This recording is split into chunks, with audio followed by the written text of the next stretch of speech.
Hi, welcome to Bike Social by Bennett. I'm John, and welcome to this, the long-term report of the Kawasaki Versys 1000. So this is the first instalment of what's going to be about a 6-month test of this bike. This is the standard Tourer edition. Over the 6 months, I'm going to be doing everything from commuting, touring with my wife, back roads, everything. Anything you want to know, ask it in the questions below. I'll try to cover everything. This is your chance to find out everything you need to know about this bike. As a bit of reference, I'm 46, I weigh about 84 kilos, I'm about 5'10", and I've got about a 32-inch inside leg. So that'll kind of give you an idea of where I'm coming from with this bike. And also, I own a Yamaha MT-10. I've previously owned before that a KTM 1050 Adventure, and through my biking life, I've had about 18 bikes now.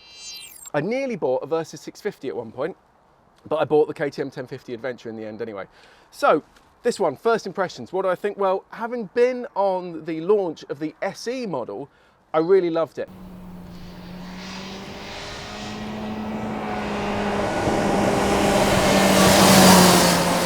Doesn't make a huge amount of power, this bike, for a 1000cc. It's 118 brake horsepower. Let me have a look at my stats. 118.3 brake horsepower, 75 pound-foot of torque. It weighs 253 kilograms, but that's with its 21 litre tank full of fuel. So it'd be easy to look at it and say it's kind of outclassed by some of the other stuff. But honestly, on the launch, I was so impressed with how this rode, how comfortable and easy it is to ride. And out now on this standard model, I've done just over 500 miles. Tomorrow I'm taking it for its first service. It'll have done 600 miles then. It's so easy to ride. And give an example, at the weekend I was out with my mate. He was on a 1290 Super Duke GT. He got on this, and I remember pulling up beside him as we were ambling through a village. He was just like this, going, "This is so smooth, this is so good."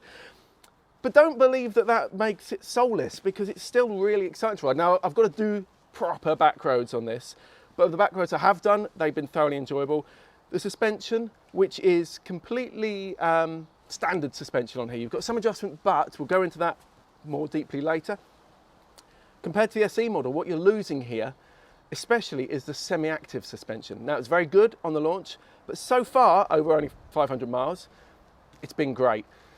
Little bit of lightness and movement at high speed, but on the back roads I've done so far, been very good. What I really like is the fact that without the semi-active suspension, besides saving a good chunk of cash, you get this huge amount of space under the seat where the pump and everything would go for the semi-active suspension. So I've got a chain, a lock, some bungee straps, and a complete puncture repair kit in here, and I've still got some space. So I love that. And talking of practicality, I love the fact that the seat goes on easily. I love that it's got a centre stand. My mates used to take the mick out of me. I love centre stands. They just make life so much easier. And I want to get a top box for this. This is the Tourer edition. So it comes with the panniers. It also comes with these brilliant handguards. I'm sad to say that recording this in June, the last week, I've really needed those handguards. And something I really did miss over the SE edition, which has heated grips as standard, I missed those in June. But anyway, yeah, panniers are great. You can fit a full face lid in each pannier. But because I do a lot of filtering, a lot of getting through city stuff, while you can get through, you're a little bit more aware of them. You kind of have to be a little bit more careful. So I do actually really like a top box.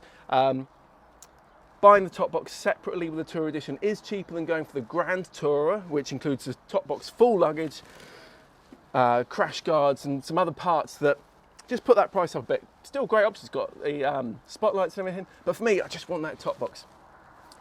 So handling's been great. Economy, I've been getting about 45 miles per gallon over this. Again, only 500 miles.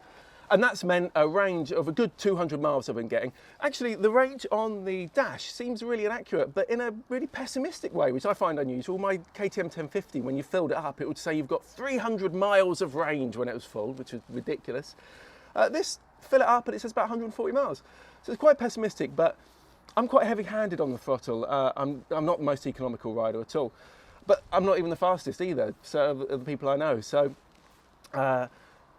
I'm still getting a good 200 miles before I fill up. Really 180 miles and I'm looking for fuel, but 200 miles is perfectly safe. That weight then, because you've got so much to hang on to here, it's really easy to move around. It's a great bike to shift about. When you're riding it, of course, you don't feel that weight. The Tour Up Touring will be telling, which I'm actually going to be doing soon with my wife on the back and the full luggage. We'll have a good long ride on it.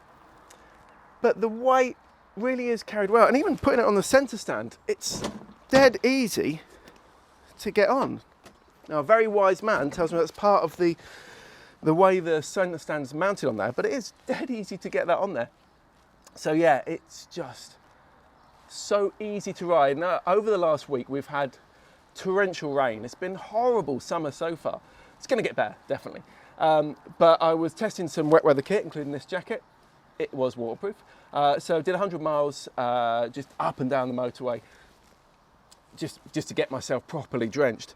And honestly, I was so happy to be on this bike. The throttle response is so smooth and easy. And what I love about the way this engine has been tuned, rather than Kawasaki competing for those top end numbers, the company has made a bike that at low speed, you can leave it in second and it just won't stall. It just makes really tight turns. And so if I'm maneuvering around in the works car park, it makes it so easy. But it's just as easy if you're on an awful incline in a really tight European village. It's a brilliant little thing to have as a tourer. Honestly, I can't stress how much easier this feels to ride. Even the 1050 Adventure I had for 3 years. At higher speed, you can just leave it in 5th or 6th. It's so easy, but please don't think that makes it soulless, because so far I am genuinely really impressed with this bike. So next we'll have coming up the build quality.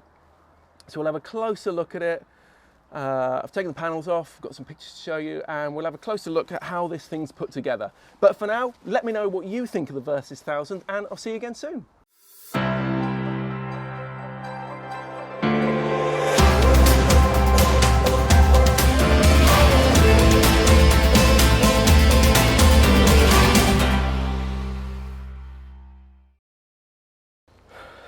Mwah.